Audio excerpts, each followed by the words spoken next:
Hi student, कैसे हैं? आज हम लोग कल बताए थे, आज हम लोग इलेक्ट्रॉनिक कॉन्फ़िगरेशन, इलेक्ट्रॉनिक विन्यास के बारे में डिस्कस करेंगे।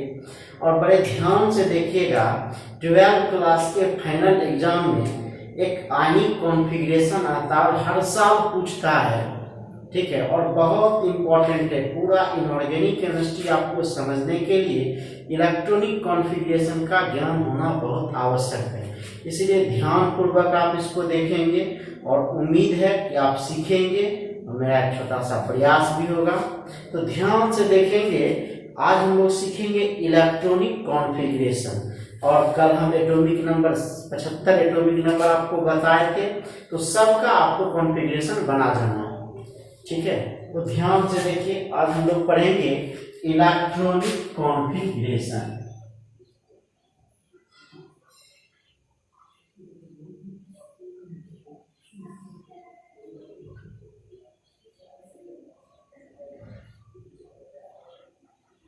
ठीक है, इसको शॉर्ट में ईसी भी कर देते हैं, इलेक्ट्रॉनिक कॉन्फ़िगरेशन। इसका हिंदी में नाम हुआ इलेक्ट्रॉनिक विन्यास।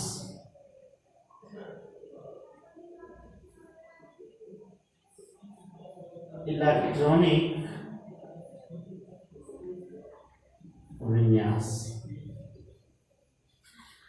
ये 9th क्लास में भी पढ़े होंगे, 11th में भी पढ़े होंगे। हम एक बार केवल रिवीजन कर देते हैं, आपको ध्यान से देखिए, और बहुत सिंपल तरीका है इसको बनाने का, सीखेंगे हम। सबसे पहले जानेंगे कि इलेक्ट्रॉनिक विन्यास क्या है, ठीक है। तो इलेक्ट्रॉनिक विन्यास कहता है कि जब तत्वों को उसके ऊर्जा के बढ़ते क्रम में सजाते हैं। ऊर्जा के बढ़ते क्रम का मतलब क्या हुआ कि एक कक्षा से दूसरे कक्षा से तीसरे कक्षा में अगर इलेक्ट्रॉन की संख्या बढ़ते जा रही है तो वह कूदते चला जाएगा, तब यह कहलाता है आपका, यही ऊर्जा का जो अरेंज करते जाते हैं क्रम, यही कहलाता है आपका इलेक्ट्रॉनिक विन्यास। अब इलेक्ट्रॉनिक विन्यास को समझने के लिए हम 4 ब्लॉक के बारे में पढ़ते हैं। एक होता है एस ब्लॉक, एक होता है पी ब्लॉक, एक होता है डी ब्लॉक और एक होता है एफ ब्लॉक। आप परमाणु संरचना में पढ़े होंगे कि S block, P block, D block, F block यह आवर्त सारणी में, पीरियोडिक टेबल में, आधुनिक आवर्त सारणी में दर्शाया गया है। एस में जब आप शेप ऑफ ऑर्बिटल पढ़िएगा, तो शेप ऑफ ऑर्बिटल में मतलब ऑर्बिटल की आकृति, और याद रखिएगा कि ऑर्बिटल में इलेक्ट्रॉन की संख्या फिक्स होती है, 2 होती है, ठीक है। तो कक्षक जिसको हिंदी में बोलते हैं। तो इसमें क्या हम लोग देखते हैं कि एस का आकार स्फेरिकल माना गया, गोल माना गया। पी का आकार डमरू के जैसा माना गया, और पी में क्या होता है, P X, P Y, P Z, मतलब 2 2 2 टोटल 6 इलेक्ट्रॉन हो जाता है। डी में उसी तरह 5 गुना 10 इलेक्ट्रॉन हो जाता है, ठीक है। एफ में 14 इलेक्ट्रॉन हो जाता है, 14 इलेक्ट्रॉन हो जाता है। तो ये थोड़ा सा ध्यान देंगे कि एस ऑर्बिटल का आकार क्या होता है, गोल होता है। पी का डमरू के जैसा होता है, डी का डबल डमरू के जैसा होता है, और एफ ऑर्बिटल का जो होता है कॉम्प्लेक्स होता है, जटिल होता है। तो यहाँ जो हम लोग सीखेंगे, देखेंगे कि यह एस है, एस ऑर्बिटल है, ठीक है। यह पी ऑर्बिटल है, यह डी ऑर्बिटल है, और यह एफ ऑर्बिटल है। ध्यान से देखिए, एस ऑर्बिटल में अधिकतम 2 इलेक्ट्रॉन होगा, अधिकतम, मैक्सिमम, कम से कम 1 भी हो सकता है। पी में अधिकतम 6 इलेक्ट्रॉन होगा, कम से कम 1 हो सकता है। डी में अधिकतम 10 इलेक्ट्रॉन होगा, कम से कम 1 हो सकता है। एफ में अधिकतम 14 इलेक्ट्रॉन होगा, कम से कम 1 इलेक्ट्रॉन हो सकता है। क्लियर? अब हम लोग देखते हैं कि एस में, ठीक है, एकदम ध्यान से देखिए, एकदम याद हो जाएगा। आप जब देखिएगा एस ब्लॉक को, तो आप देखिएगा कि पढ़े होंगे हाय लैला नाम का रब से फरियाद, या हली नाम का रब से फर, तो वो देखिएगा कि 7 घर उसमें होता है। कैसे देखिएगा, यह 1s है, यह 2s है, यह 3s है, यह 4s है, यह 5s है, यह 6s है और यह 7s है। दिमाग में रखिएगा, यह 1s है, 2s है, 3s है, 4s, 5s, 6s, 7s। आप P में क्या करेंगे, एक घर छोड़ के लिखिए। जैसे यहाँ 1 से लिए तो यहाँ 2 से लिए, क्या हो जाएगा 2p,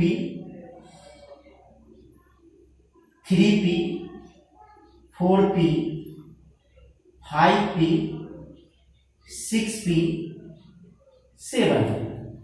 ठीक है।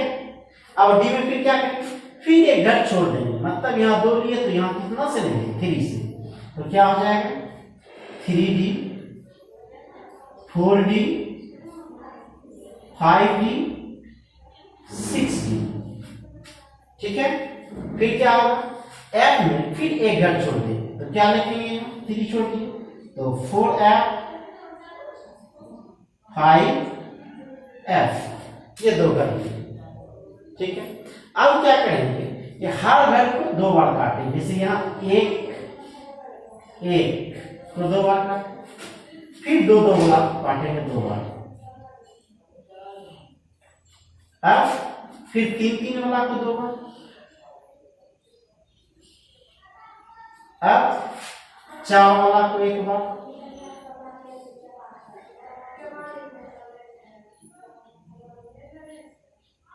ठीक है। अब बड़ा ध्यान से देखने वाली बात है कि यहाँ 1 को 2 बार, 2 को 2 बार, 3 को 2 बार, 4 वाला एक ही बार आता है, मतलब एक बार नहीं करता है। अब क्या होगा कि जो भी अभी तक एनर्जी खोजा गया लगभग सब इसी में समाहित हो जाता है, घुस जाता है।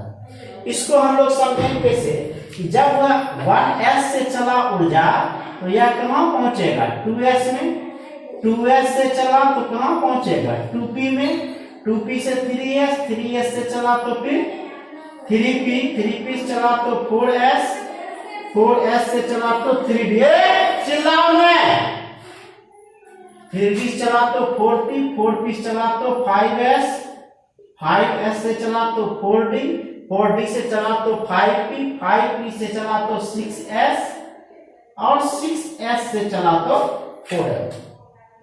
सांप को आप चलते हुए देखे हैं, ऐसे चलता है टेढ़ा में।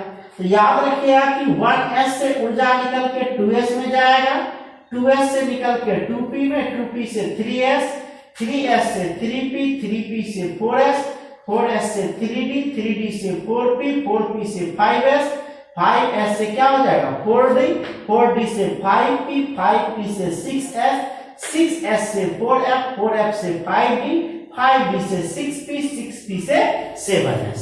और जो भी एलिमेंट हमको ज्ञात है लगभग इसमें कॉन्फ़िगरेशन आ जाएगा।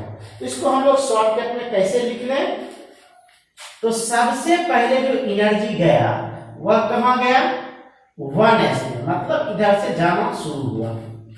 1s के बाद 2s, 2s के बाद 2p, ध्यान से देखिए 1s, 1s के बाद 2s, 2s के बाद 2p, 2p के बाद 3s, 3s के बाद देखिए 3s के बाद 3p, 3p, 3p के बाद क्या देखते हैं 4s, 4s के बाद क्या देखते हैं 3d, 3d के बाद क्या देखते हैं 4p, 4p के बाद क्या देखते हैं देखिए ध्यान से 5s, 5s के बाद क्या देखते हैं देखिए 5s से चला फिर 4d, 4d, 4d के बाद क्या चला 5p, 5p, 5p के बाद क्या चला 6s, 6s, 6s के बाद कहां जाएगा 4f, 4f के बाद कहां जाएगा 5d, यहां लिख देते हैं हम 5d, 5d के बाद कहां जाएगा 6p, 6p के बाद कहां जाएगा 7s, मतलब ऐसे चलेगा। ध्यान दीजिए बहुत सिंपल कॉन्सेप्ट है कि सबसे पहले ऊर्जा जाएगा 1s में, तब जाएगा 2s में, तब 2p में, तब 3s में, तब 3p, तब 4s, तब 3d, 4p, 5s, 4d, 5p, 6s, 4f, 5d, 6p, 7s। ठीक है, एक बात और ध्यान देना है, s कहीं हो, चाहे यह 1 हो, 2 हो, 3 हो, 4 हो, 5 हो, 6 हो, 7 हो, बस ध्यान यही देना है कि जहां s है इसका मतलब मैक्सिमम 2 इलेक्ट्रॉन होगा। s का मतलब अधिक से अधिक 2 इलेक्ट्रॉन, चाहे वह 2 हो, 3 हो, 4 हो, 5 हो, जो भी हो। उसी तरह p में चाहे 2p हो, चाहे 3p हो, चाहे 4p हो कि 5p हो या जो भी हो, p का मतलब अधिकतम 6, कम से कम 1। उसी तरह d में देखते हैं, d में चाहे 3 हो, 4 हो, 5 हो, 6 हो, लेकिन d का मतलब 10, 1 भी हो सकता है, 10 भी हो सकता है। f का मतलब 14, इसका मतलब चाहे 4 में हो, चाहे 5 में हो, f है तो 40, कम से कम में, अधिक से अधिक 14। दिमाग में रखना है, यहाँ 1s2, 2s2, 2p6, 3s2, 3p6, 4s2, 3d10, 4p6, 5s2, 4d10, 5p6, 6s2, 4f14, 5d10, 6p6, 7s2। ये ग्राउंड मान लीजिए आप। क्लियर? एग्जांपल में बता रहे हैं, थोड़ा सा एक चीज और जानिए कि जिस d ऑर्बिटल के बाह्यतम कक्षा में 4 या 9 इलेक्ट्रॉन है, दिमाग में बात रखना कि जब d ऑर्बिटल के बाह्यतम कक्षा में 4 या 9 इलेक्ट्रॉन है, मतलब जब हम कॉन्फ़िगरेशन इलेक्ट्रॉनिक विन्यास लिखेंगे तो जब 4 आ जाए या 9 आ जाए, कहां? डी में, कहां? डी में, चाहे कोई भी डी हो, चाहे इसमें डी में क्या आ जाए? 4 आ जाए या 9 आ जाए, तो एस से एक इलेक्ट्रॉन कूद कर चला जाता है किसमें? डी में। तो जब एक इलेक्ट्रॉन चला जाएगा डी में, तब क्या हो जाएगा? ध्यान से देखिए, डी पर 5 हो जाएगा या क्या हो जाएगा? 10 हो जाएगा। डी पर क्या हो गया? 5 या फिर क्या हो गया? 10। दिमाग में रखना है कि क्या जब डी पर 4 हो या 9 हो, तो एस से एक इलेक्ट्रॉन जंप करके कहां चला जाता है?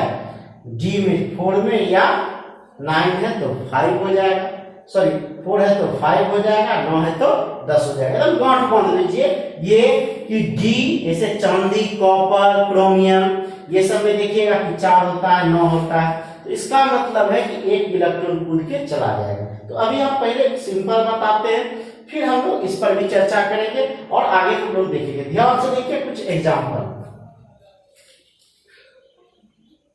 देखते हैं। पहला देखते हैं, पहला एग्जाम्पल देखते हैं। जैसे मान लिया जाए कि हम लोग लिखे एल्युमिनियम, ठीक है, एल्युमिनियम का एटॉमिक नंबर कितना? 13 होता है। क्या होगा? ध्यान से देखिए, तो सबसे पहले ऊर्जा कहां जाएगा? 1s2, तो यहां लिखेंगे क्या? 1s2, फिर कहां जाएगा? 2s, 2s2, फिर 2 के बाद कहां जाएगा? 2p6, ठीक है। अब गिनते भी जाएंगे, 2 4 6, 6 4 10, और यहाँ कितना है? 13। इसका मतलब है कि इससे ज्यादा चाहिए। 2p के बाद क्या हो जाएगा? 2p के बाद देखिए यहाँ 3s, यहाँ लिखिए 3s2। अब गिने तो 2 4 6 2, सॉरी 2 4 6 4 10 2 12, यहाँ 13 है, मतलब एक और इलेक्ट्रॉन होना चाहिए। तो 3s के बाद क्या है? 3p, तो यहाँ 3p क्या हो जाएगा? 1। क्लियर? अब गिनिए 2 4 6 4 10 2 12 1 13 हो गया। जितना एटॉमिक नंबर यहाँ है उतना इलेक्ट्रॉन यहाँ है, क्योंकि एटॉमिक नंबर बराबर होता है नंबर ऑफ प्रोटॉन या नंबर ऑफ इलेक्ट्रॉन। याद रखिएगा कि जितना इलेक्ट्रॉन होगा उतना ही प्रोटॉन होगा या उतना ही जेड मतलब परमाणु संख्या होगा। गांठ बांध लीजिए कि परमाणु संख्या जितना होगा उतना ही इलेक्ट्रॉन का संख्या होगा। परमाणु संख्या बराबर इलेक्ट्रॉन की संख्या। याद रखिएगा कि परमाणु संख्या क्या हो जाएगा बराबर किसकी संख्या, इलेक्ट्रॉन की संख्या। ये आप 11th क्लास में पढ़े होंगे कि परमाणु संख्या बराबर क्या होता है, इलेक्ट्रॉन की संख्या। तो यह जो आप देख रहे हैं नीचे, यह 13 परमाणु संख्या है, और यह जो 13 परमाणु संख्या और यहाँ जो 2 4 6 2 1 जो देख रहे हैं, ये सारा किसकी संख्या है, यह इलेक्ट्रॉन की संख्या है। तो क्या करेंगे, यह 13 है तो ऊपर में भी गिनेंगे कि 13 हुआ कि नहीं। अगर नहीं हुआ तो गलत है, हो गया तो सही। समझ पा रहे हैं बात को। एक और एग्जांपल हम लोग देखते हैं। जैसे लिखे Fe लोहा, क्या हो जाएगा 26।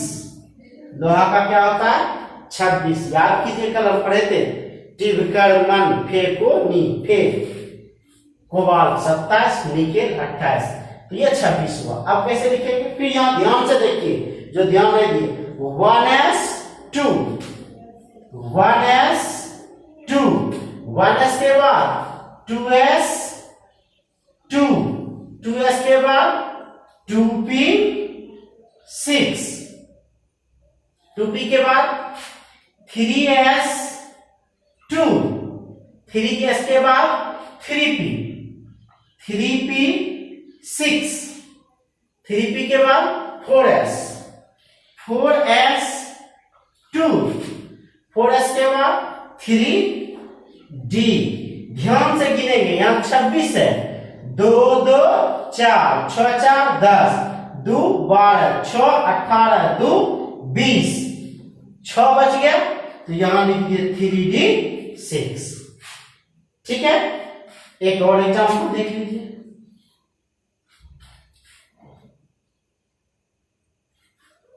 जैसे एक एग्जांपल लेते हैं आयोडीन का। आयोडीन का एटॉमिक नंबर कितना होता है 53। कल पढ़े थे सब ते आई सब Sb 51 T 52 आयोडीन 53। याद है सब ते आई जाए सिस्बा पढ़े थे आयोडीन का 53। क्या होगा ध्यान दीजिए 1s2 1s2 2s2 2p6 3s2 3p6 4s2 3d 10 3d के बाद 4p 6 4p के बाद 5s 2 ss लगता है, इसको ध्यान से देखिए 5s 2। ठीक है, 5s के बाद देखिए क्या 4d 10 5p गिन भी लेंगे 2 2 4 6 4 10 2 12 6 18 2 20 20 10 30 6 36 36 2 38 38 10 48 कितना बच गया 49 50 51 52 53 5 बच गया, तो यह 5p 5। समझ पा रहे हैं बात को। तो ये जो हम लोग लिख रहे हैं यह इलेक्ट्रॉनिक कॉन्फ़िगरेशन है, बहुत आसानी से लिख सकते हैं। बस ये याद रखना, कुछ नहीं याद है, ये इतना याद रखना, सारा का सारा खेल हो जाएगा। क्लियर हो गया। अब हम बात करें कि यह जो हम आपको बताए कि डी ऑर्बिटल के बाह्यतम कक्षा में 4 या 9 इलेक्ट्रॉन हो तो क्या करेंगे, S से एक इलेक्ट्रॉन लेकर के हम लोग किस में डाल देंगे, D में। ठीक है, 4 है तो क्या हो जाएगा 5, 9 है तो क्या हो जाएगा 10। हम लोग इस एग्जांपल को भी देखते हैं, लिख लीजिए, थोड़ा मिटाते हैं।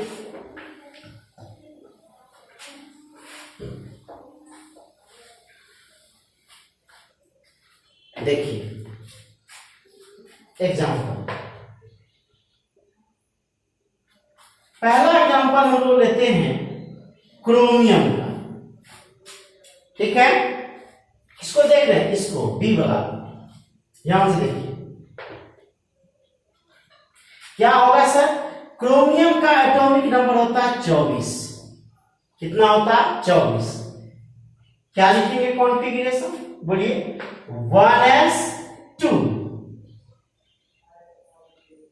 2s2 2p6। ध्यान दीजिएगा यहाँ कि हम बताएं कि अधिक से अधिक 2, अधिक से अधिक p में 6, अधिक से अधिक d में 10, अधिक से अधिक f में 14। दिमाग में रखिएगा 1s2 2s2 2p6, 2p के बाद 3s 3s2 3p6 4s2 3d। गिनेंगे 2 2 4 6 4 10 10 2 12 12 6 18 2 20 4 24। कहिएगा कि सर ऊर्जा के बढ़ते क्रम में तो यह रूल है, आप ऐसा नहीं। तो ध्यान दीजिए कि यहाँ D के बाह्यतम कक्षा में कितना इलेक्ट्रॉन है 4। तो अभी क्या रूल बताए हैं कि S से एक इलेक्ट्रॉन निकल के कहां चला जाएगा D में। मतलब इस कॉन्फ़िगरेशन को जो लिखा जाएगा, ऐसा लिखते हैं आप तो यह क्या हो जाएगा, गलत हो जाएगा। सही कॉन्फ़िगरेशन क्या होगा, ध्यान से देखिए 1s2 2s2 2p6 3s2 3p6 4s। बोलिए एक इलेक्ट्रॉन कूद के इसमें जा रहा है तो क्या हो जाएगा 4s 1 3d 5। ये आपका सही हो जाएगा। दिमाग लगाइए कि 1s2 2s2 2p6 3s2 3p6 4s 1 3d 5। उसी तरह एक और एग्जांपल लेते हैं हम कॉपर का। कॉपर का होता है 29 होता है। ठीक है, क्या हो जाएगा कॉन्फ़िगरेशन, बोलिए 1s2 2s2 2p6 3s2 3p6 4s2 3d। गिनिए 2 2 4 6 4 10 2 12 6 18 2 20 9 29। फिर ध्यान दीजिए यहाँ कि जी के बाह्यतम कक्षा में कितना इलेक्ट्रॉन 9। क्या हो जाएगा, गलत। क्या सही होगा 1s2 2s2 2p6 3s2 3p6 4s1 3d 10। ये आपका सही होगा। समझ गए क्या हम बोले कि यदि d ऑर्बिटल के बाह्यतम कक्षा में 4 या 9 इलेक्ट्रॉन हो तो S से एक इलेक्ट्रॉन कहां चला जाएगा D में। ऐसा माना जाता है कि S और D कक्षक की ऊर्जा लगभग समान होती है, लगभग बराबर होता है। इसके कारण एनर्जी आसानी से आर पार जा सकता है, एक दूसरे के पास जा सकता है। इसीलिए जब ऐसा होता है तो यह फुल हाफ फील्ड स्टेबल हो जाता है या फुल फील्ड स्टेबल हो जाएगा, इसलिए ऐसे एक इलेक्ट्रॉन यह ले लेता है। तो मतलब D5 हो जाएगा अगर 4 है तो, और 10 हो जाएगा यदि 9 है। क्लियर? उम्मीद है कि समझ में आ गया होगा। ध्यान से एक बार देखिए, क्रोमियम 24 4s2 3d4, जैसे 4 आया अगर ऐसा लिखे तो गलत हो जाएगा, यहाँ लिखना होगा 3d5 4s1। उसी तरह कॉपर 29 में देखिए 3d9 आता है, यहाँ क्या लिखना होगा 3d10 4s1। ठीक है, ये तो आप 9th क्लास में भी पढ़े होंगे, आपके सर पढ़ाए होंगे।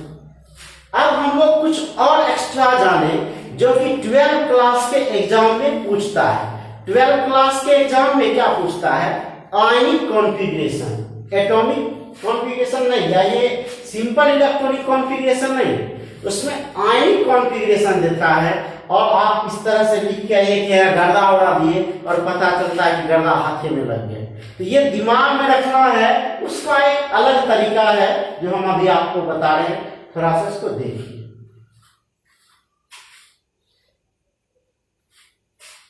हम इसको मिटाते हैं, इसको भी मिटाते हैं। ये समझ में आ गया कि 1s 2 3 4 5 6 7, फिर एक घटा के लिखे 2 3 4 5 6 7, फिर एक घटा के लिखे 3 4 5 6, फिर एक घटा के लिखे 4 और 5।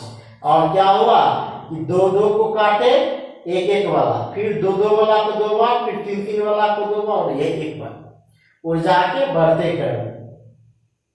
ठीक है, कोई दिक्कत नहीं होना चाहिए।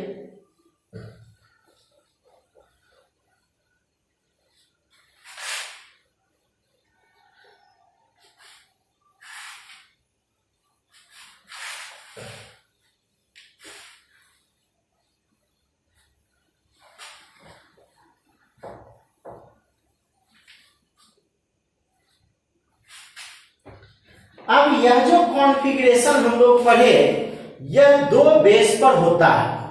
ठीक है, एक होता है ऑर्बिट वाइज और एक होता है एनर्जी वाइज, दिमाग में रखिएगा। ठीक है, आयनिक कॉन्फ़िगरेशन या आयनिक इलेक्ट्रॉनिक कॉन्फ़िगरेशन, आयनिक इलेक्ट्रॉनिक विन्यास क्या होता है, थोड़ा ध्यान दीजिए कि इसमें एक चीज जानेंगे, एक होता है ऑर्बिट वाइज और एक होता है एनर्जी वाइज। तो सबसे पहले ऑर्बिट को समझ ले। तो आप ऑर्बिट पढ़े हैं बोर्ड मॉडल में 11th क्लास में या 9th क्लास में, कि यह नाभिक है, नाभिक के चारों ओर इलेक्ट्रॉन चक्कर लगाता है। ध्यान से देखिए, यह नाभिक है, नाभिक के चारों ओर इलेक्ट्रॉन क्या करता है? चक्कर लगाता है। तो यह नाभिक के चारों ओर जहां इलेक्ट्रॉन चक्कर लगाता है, यही उसका कक्षा कहलाता है, ऑर्बिट कहलाता है, कक्षा कहलाता है, ऑर्बिट। याद रखिएगा, इसी ऑर्बिट को एनर्जी लेवल भी कहते हैं। क्या कहते हैं? Energy level. ठीक है, ऊर्जा स्तर, हिंदी क्या होता है इसका? ऊर्जा स्तर। ठीक है, अब यह जो नाभिक के चारों ओर इलेक्ट्रॉन है, तो आप पढ़े हैं कि यह नाभिक है और यह नाभिक के चारों ओर इलेक्ट्रॉन क्या कर रहा है? चक्कर लगा रहा है। यह नाभिक है और नाभिक के चारों इलेक्ट्रॉन क्या करता है? चक्कर लगाता है।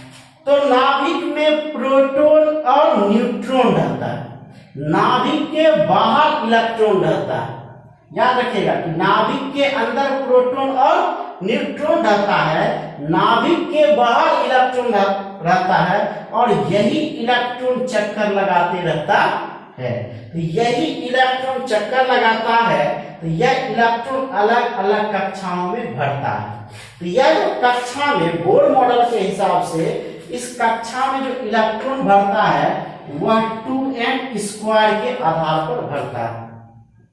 ठीक है, जहां n बराबर कक्षा की संख्या, n क्या है, नंबर ऑफ ऑर्बिट, कक्षा की संख्या, याद रखिएगा, नंबर ऑफ ऑर्बिट कक्षा की संख्या,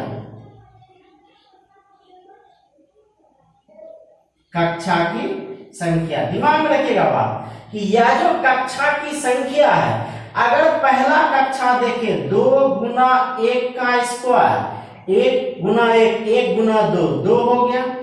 इसका मतलब, अच्छा बता रहे, फिर 2 गुना 2 का स्क्वायर, 2 दूना 4 गुना 8, फिर 2 गुना 3 का स्क्वायर, 3 तिया 9 दूना 18, 2 गुना 4 का स्क्वायर, 4 चौक 16 दूना 32। दिमाग में क्या रखना है आपको कि यह जो पहला कक्षा है नाभिक के बाद, इसमें कितना इलेक्ट्रॉन होगा, 2 इलेक्ट्रॉन होगा। ठीक है, अब दूसरा कक्षा में 8, तो दूसरा कक्षा में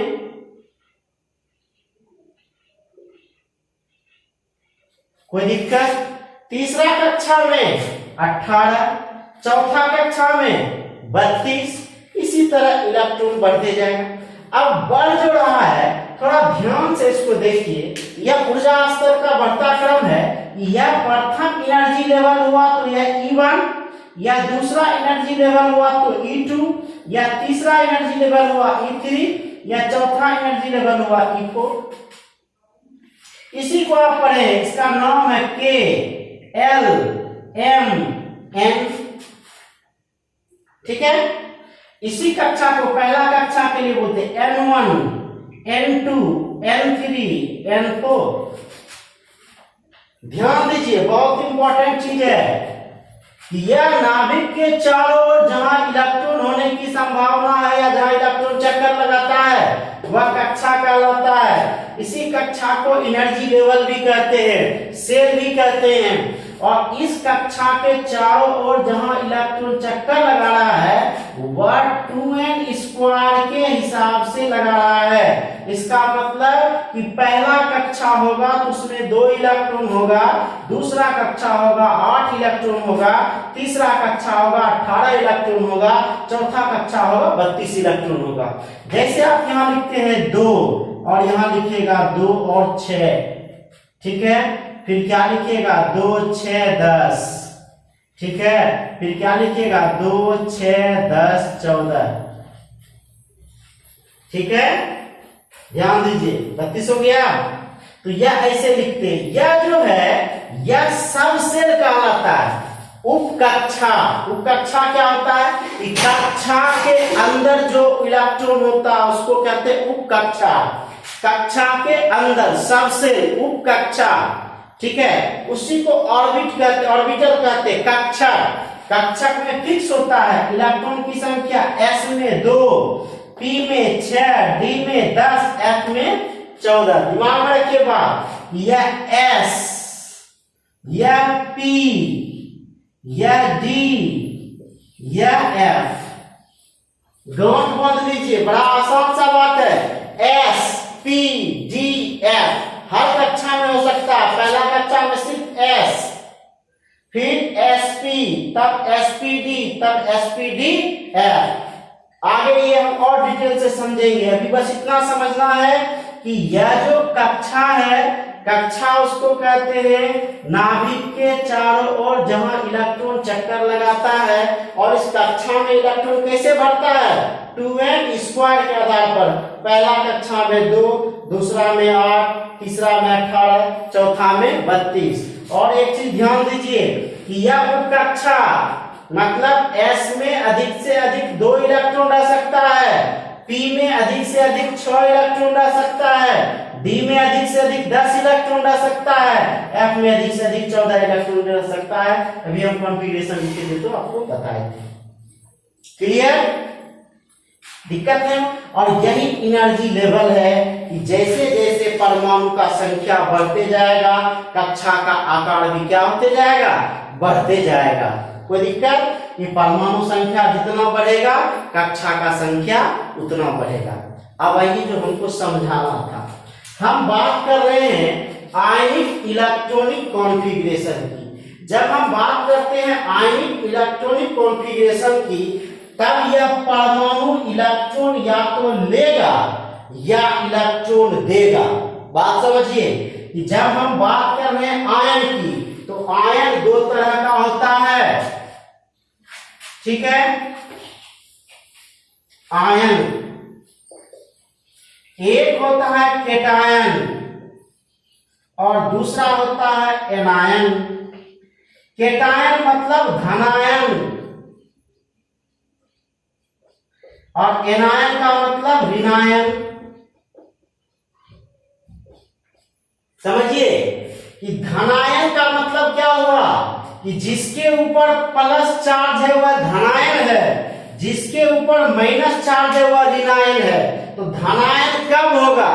आदमी के पास कैसे पता चलता है कि उसके पास बहुत पैसा है? जब वह पैसा ज्यादा खर्च करता है, किसी दूसरे को देता है, ठीक है, तब लगता है अच्छा इसके पास है तब तो दे रहा है। तो दिमाग में रखना है बात कि जो दे रहा है, जो परमाणु इलेक्ट्रॉन छोड़ेगा, त्यागेगा, किसी को देगा, वह धनायन कहलाएगा। और जो परमाणु इलेक्ट्रॉन लेगा, और लेगा कौन? जिसको जरूरत होगा, तो वह जो लेगा वह ऋणायन कहलाएगा। ठीक है, अब एक एग्जांपल भी समझेंगे इसका, धनायन क्या होता है, ऋणायन क्या होता है। तो दिमाग में रखना है कि धनायन जो प्लस है, जिसके ऊपर प्लस चार्ज, यदि एक इलेक्ट्रॉन दिया तो एक प्लस, दो इलेक्ट्रॉन दिया तो दो प्लस, तीन इलेक्ट्रॉन दिया तो तीन प्लस, एक इलेक्ट्रॉन लिया एक माइनस, दो इलेक्ट्रॉन लिया दो माइनस, तीन इलेक्ट्रॉन लिया तीन माइनस। तो याद रखिएगा कि जो धनायन है उसके ऊपर प्लस चार्ज और जो ऋणायन है उसके ऊपर माइनस चार्ज। क्लियर हो गया? अब एक चीज और जानिए कि जब कोई परमाणु इलेक्ट्रॉन का त्याग करेगा, तो ध्यान दीजिए कि जब भी इलेक्ट्रॉन का त्याग करेगा तो मतलब धनायन में बदलेगा, त्यागना मतलब देना। जब इलेक्ट्रॉन देगा तो वह धनायन में बदलेगा, तो धनायन में बदलेगा तो क्या होगा कि उसके बाह्यतम कक्षा में जो इलेक्ट्रॉन है वह दे देगा। जैसे आप एक एग्जांपल देखिए, यह सोडियम है और सोडियम का परमाणु संख्या 11 होता है। इसका इलेक्ट्रॉनिक विन्यास होगा 1s2 2s2 2p6 2 4 6 4 10। कितना बच गया? 1। तो 2p के बाद 3s 1 नहीं।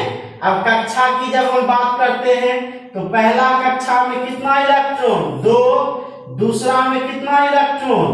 8। अब यहां तीसरा कक्षा में कितना इलेक्ट्रॉन है? 1। ठीक है, जब इसका हम कक्षा वाइज सिंबल बनाएंगे, यह नाभिक है, नाभिक के बाद कितना इलेक्ट्रॉन? पहला कक्षा में 2 इलेक्ट्रॉन, दूसरा कक्षा में कितना इलेक्ट्रॉन? 6 2 8 1 2 3 4 5 6 7 8। फिर तीसरा कक्षा, यह जो 3 है यह कक्षा की संख्या बतलाता है, नंबर ऑफ ऑर्बिट n। यहाँ 3, तो यहाँ क्या होगा? तीसरा कक्षा बनेगा और तीसरा कक्षा में कितना इलेक्ट्रॉन? 1 इलेक्ट्रॉन।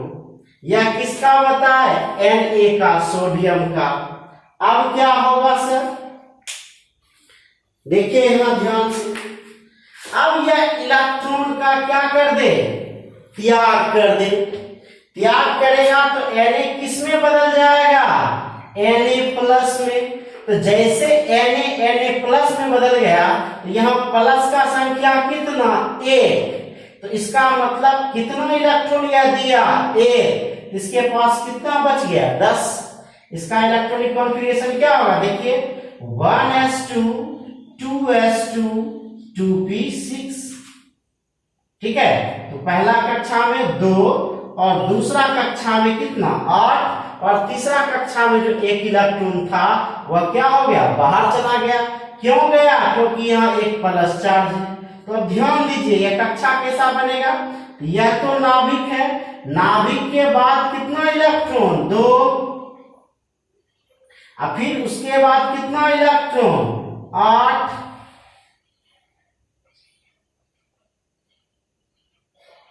अब सर तीसरा कक्षा तो होगा ही नहीं, यहाँ तीसरा कक्षा होगा ही नहीं। क्यों नहीं होगा, क्योंकि यहाँ तीसरा कक्षा इलेक्ट्रॉन का क्या कर दिया, त्याग कर दिया। तीसरा कक्षा इलेक्ट्रॉन क्या कर दिया, बाहर कर दिया। यह जो तीसरा कक्षा का इलेक्ट्रॉन था वह बाहर चला गया, तो बाहर चला गया तो यह इलेक्ट्रॉन अब रहा नहीं, तो कक्षा छोटा हो जाएगा। एक बात याद रखिएगा कि जो परमाणु इलेक्ट्रॉन का त्याग करेगा वह ऑर्बिट वाइज करेगा, ऐसा करेगा कि सबसे बाह्यतम कक्षा में जो इलेक्ट्रॉन है पहले वो निकलेगा, किसमें, ऑर्बिट वाइज में। समझिए कि इलेक्ट्रॉन सबसे पहले, मान लिया जाए कि आपका गांव में किसी टोला में घर है, तो सबसे पहले अगर गांव के बाहर कोई लोग आएगा तो जो गांव के किनारे पर है उस पर कुछ होना है, ठीक है, कोई मारने ही आ गया तो पहले किस पर अटैक करेगा, गांव में जो सबसे बाहर है। या आप समझिए कि देश के ऊपर जब कोई विदेशी आक्रांता अटैक करेगा तो वह क्या करेगा कि बॉर्डर पर पहले आएगा, तो बॉर्डर क्या हो गया कि सबसे ऑर्डर मोस्ट ऑर्बिट, सबसे बाह्यतम कक्षा, तो वहां टक्कर लेगा। तो अगर मरेगा सेना तो कहां का मरेगा, जो बॉर्डर पर खड़ा है उसके अंदर का सेना उसके बाद आएगा, फिर उसके बाद का सेना आएगा। तो समझिए सबसे अंतिम कक्षा में जो इलेक्ट्रॉन है निकलेगा सबसे पहले वही, लड़ने के लिए जाएगा सबसे पहले वही जो सबसे बाहर है, याद रखिएगा। तो जब भी किसी कक्षा से इलेक्ट्रॉन निकलेगा तो सबसे बाह्यतम कक्षा से इलेक्ट्रॉन निकलेगा। जैसे यहां देखिए यह मेरा पहला कक्षा था, यह दूसरा था, इलेक्ट्रॉन कहां से निकला, तीसरा कक्षा से, पहला और दूसरा मेरे पास सलामत है। तो याद रखिएगा कि कक्षा वाइज, ध्यान दीजिए बहुत इंपॉर्टेंट बात है, एग्जाम के लिए यही इंपॉर्टेंट है, बस इतना ही बात कि जब भी आयनिक कॉन्फ़िगरेशन लिखते हैं तो कोई परमाणु इलेक्ट्रॉन का त्याग जो करेगा वह ऑर्बिट वाइज करेगा, दिमाग में रखिएगा, ऑर्बिट वाइज इलेक्ट्रॉन का त्याग करेगा। और जब इलेक्ट्रॉन ग्रहण करेगा मतलब लेगा तब वह एनर्जी वाइज लेगा। समझ पा रहे हैं कि इलेक्ट्रॉन जब भी देगा तो ऑर्बिट वाइज कक्षा के हिसाब से, सबसे बाह्यतम कक्षा वाला पहले देगा, लेकिन जब इलेक्ट्रॉन लेगा तब वह ऊर्जा के हिसाब से। इसको हम एग्जांपल से समझते हैं। क्लियर?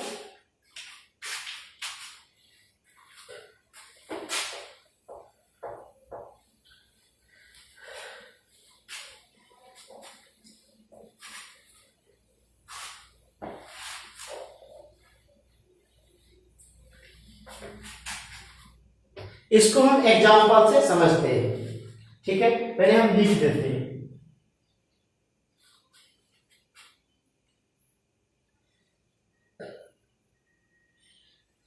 इलेक्ट्रॉन का त्याग मतलब धनायन का निर्माण।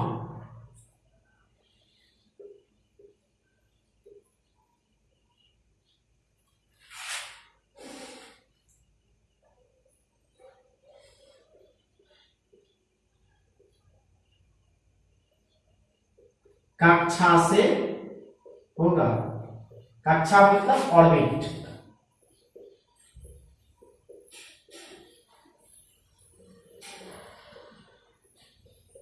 याद रखिएगा इलेक्ट्रॉन का त्याग मतलब धनायन कक्षा से होगा, ऑर्बिट से होगा।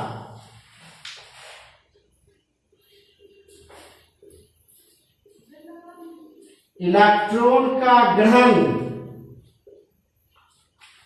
मतलब ऋणायन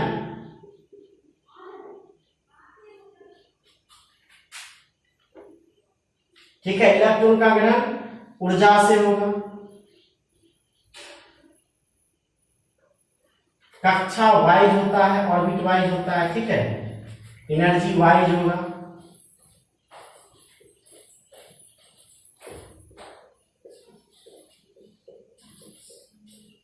मतलब मूल बात, धनायन का निर्माण, केटायन मतलब प्लस, ऑर्बिट वाइज, शॉर्ट में याद रखना है। फिर एनायन का निर्माण एनर्जी वाइज,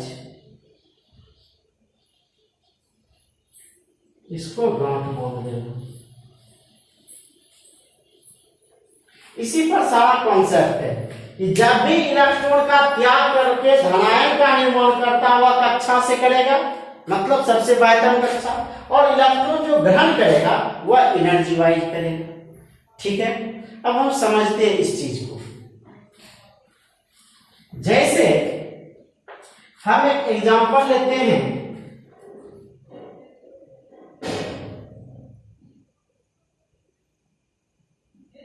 जिंक, कुछ भी ले सकते हैं। जिंक का एटॉमिक नंबर 30 होता है, कॉपर का 29 होता है, जिंक का 30 होता है।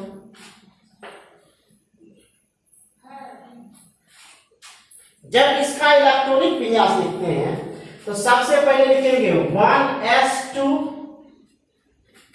तब लिखेंगे 2s2, तब लिखेंगे 2p2, तब लिखेंगे 3s2, तब लिखेंगे 3p6, फिर लिखेंगे 4s2, फिर लिखेंगे 3d, अब गिनेंगे 2 2 4 2 6 2 8 6 14, एक मिनट यहां गलती हो गई, 2p6, 2 2 4 6 4 10 10 2 12 12 6 18 18 2 20, 3d 10, ठीक है। यह जो कॉन्फ़िगरेशन लिखे हैं, यह कॉन्फ़िगरेशन एनर्जी वाइज है। क्या है? Energy wise.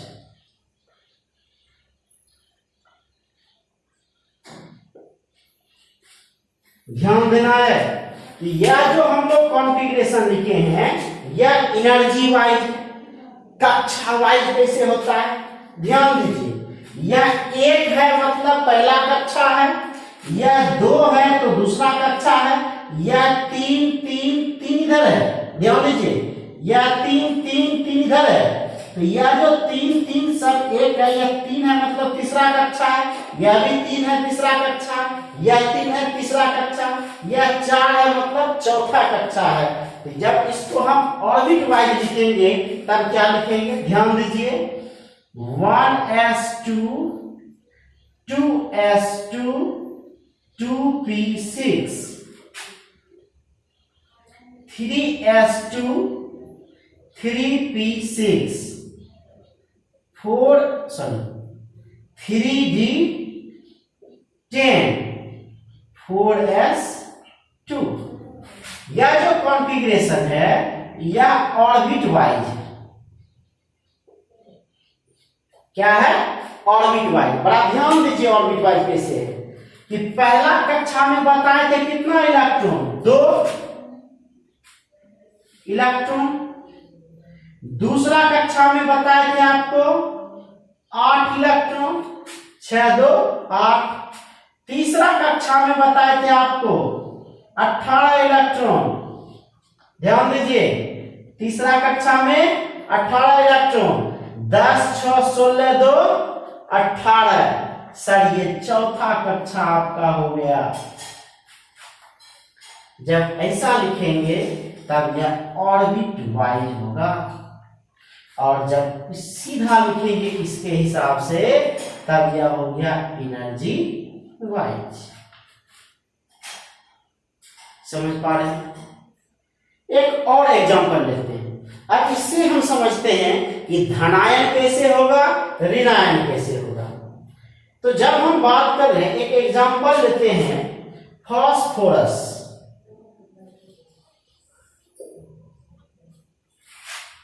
एग्जाम्पल लेते हैं फास्फोरस।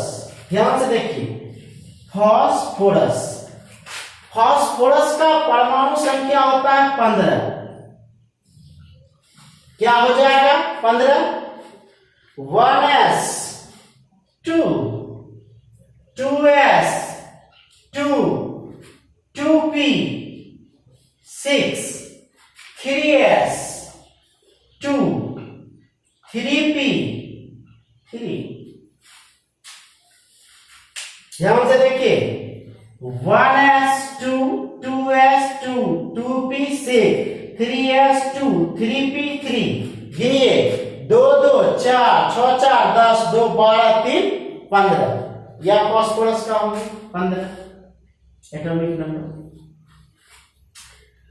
अगर यह सामान्य फास्फोरस का है, अगर वह धनायन हो जाए तो धनायन हो जाएगा, इसका मतलब इस फास्फोरस के ऊपर 3 प्लस हम लिख देते हैं।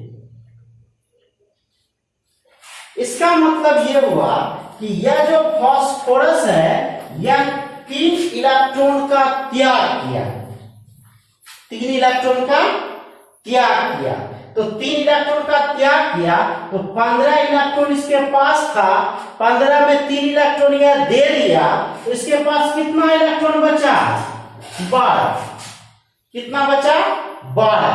अब जो कॉन्फ़िगरेशन लिखेंगे हम इस 12 इलेक्ट्रॉन का लिखेंगे। कैसे लिखेंगे?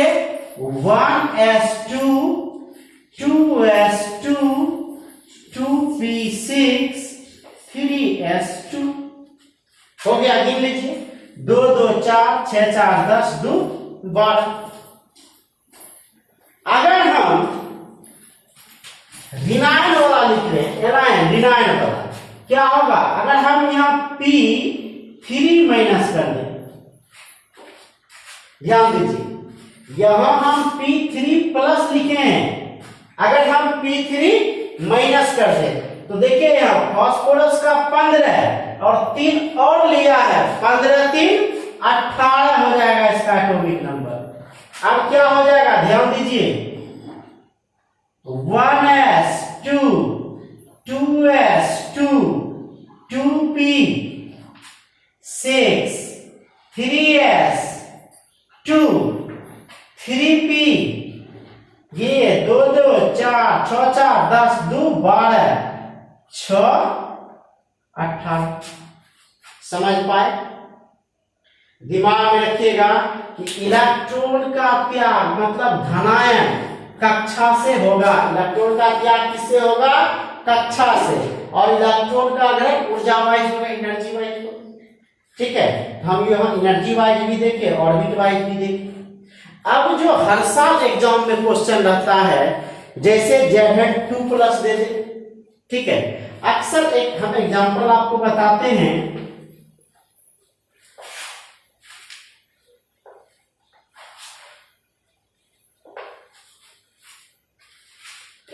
कॉपर का मोस्ट वीवीआई, गांठ बांध लीजिए, इसको रट ही जाइएगा। देखिए हम कॉपर का एटॉमिक नंबर कितना? 29।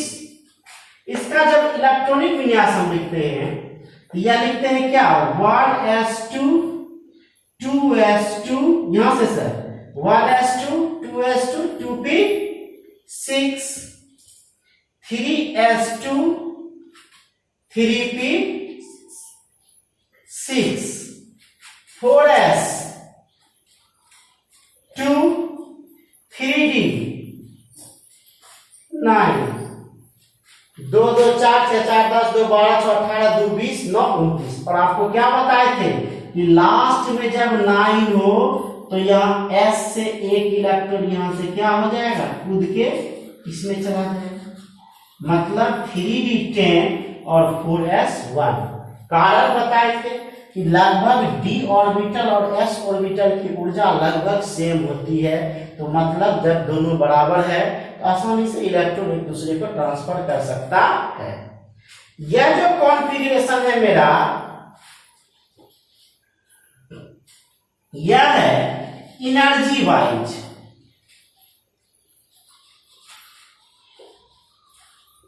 क्या है एनर्जी वाइज मतलब ऊर्जा के आधार पर।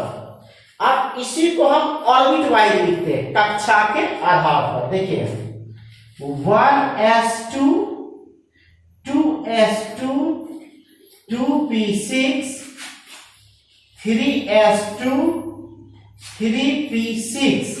अब 3 वाला को आगे कर दें 3d10 4s1। ठीक है, यह जो मेरा कॉन्फ़िगरेशन है यह ऑर्बिट वाइज होगा। ठीक है, क्यों?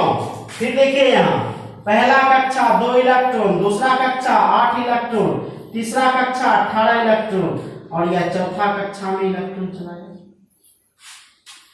अब ये क्वेश्चन आपके एग्जाम में नहीं रहता है, एग्जाम में जो क्वेश्चन रहता है ये कि यहां दे देगा कि Cu प्लस का इलेक्ट्रॉनिक कॉन्फ़िगरेशन लिखिए। दिमाग लगाइए, Cu प्लस का इलेक्ट्रॉनिक कॉन्फ़िगरेशन लिखिए तो क्या लिखिएगा? अब यहाँ 29 था कॉपर का, यह 1 इलेक्ट्रॉन का त्याग किया, कितना इलेक्ट्रॉन बच गया यहाँ? 28। अब यह जब इलेक्ट्रॉन का त्याग कर रहा है तो किसके हिसाब से करेगा? ऑर्बिट वाइज, कक्षा के हिसाब से। ध्यान दीजिए, तो मतलब नीचे वाले के हिसाब से क्या हो जाएगा?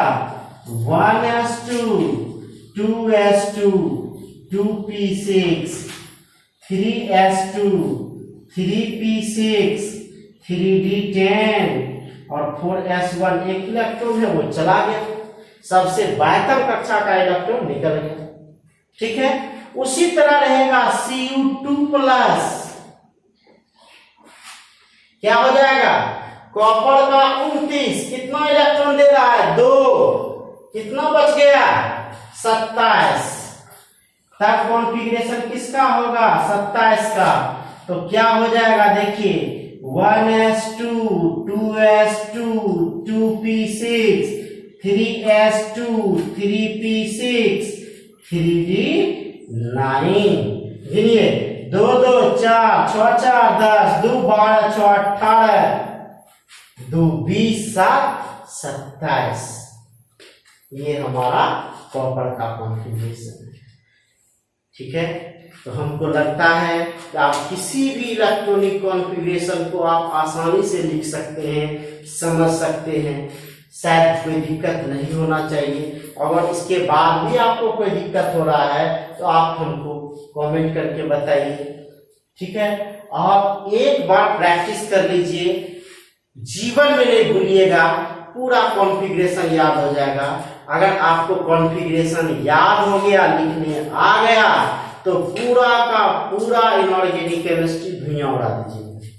ठीक है, फिर अंत में एक बार घर में रहिए, सुरक्षित रहिए और थोड़ा सा जरूर पढ़िए। चलिए, धन्यवाद।